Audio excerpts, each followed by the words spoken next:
I'll start by writing about the time when my father owned an inn called the Admiral Benbow, many years ago.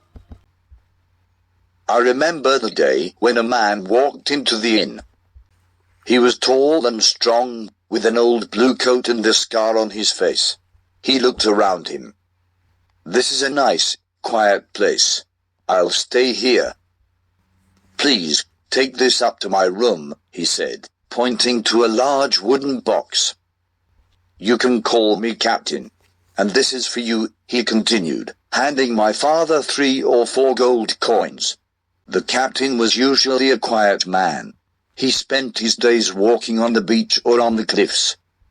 When he came back, he always asked, "Did any sailors visit the inn today?"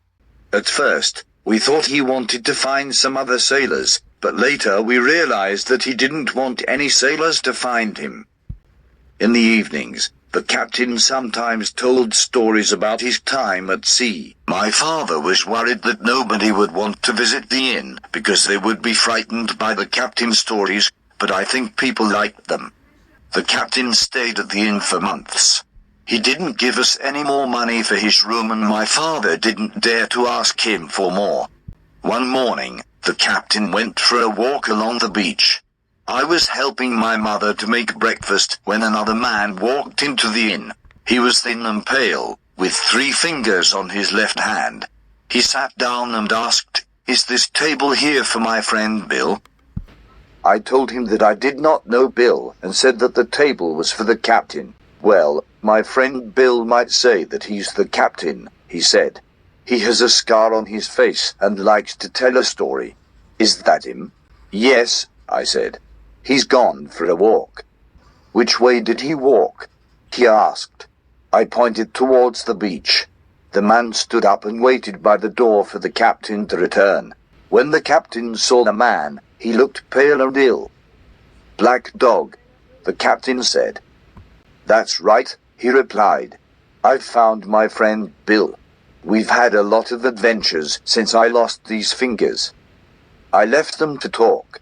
Then suddenly there were loud shouts and both men stood up and ran outside. The captain had a sword, and then I saw Black Dog running away with blood on his arm. The man continued running until we could not see him. The captain walked back into the inn. He looked ill and suddenly he fell over. I thought perhaps he was hurt from the fight. At that moment, the doctor arrived to see my father, who was sick. "Help us, Dr. Livesey. The captain is hurt," said my mother. The doctor looked at him and said, "He is not hurt, but he is very ill. Help me to take him upstairs." We took the captain up to his bedroom and the doctor gave him some medicine. The captain stayed in bed, but he was not quiet. He told me about his travels at sea and said that he had something which people wanted.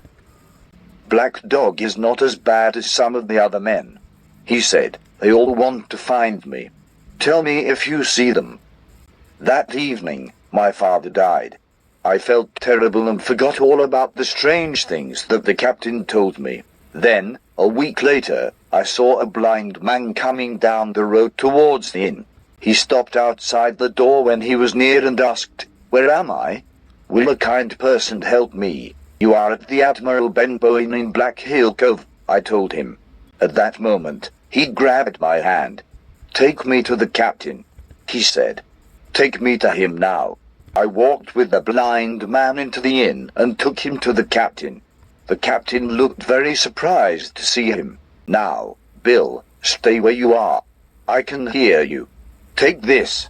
He then put something in the captain's hand, turned round and left.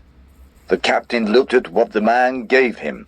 10 o'clock, he said. "I have time." Then the captain suddenly fell to the floor. He was dead.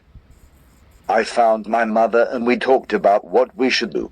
We knew that the captain had a box in his room and it probably had money in it.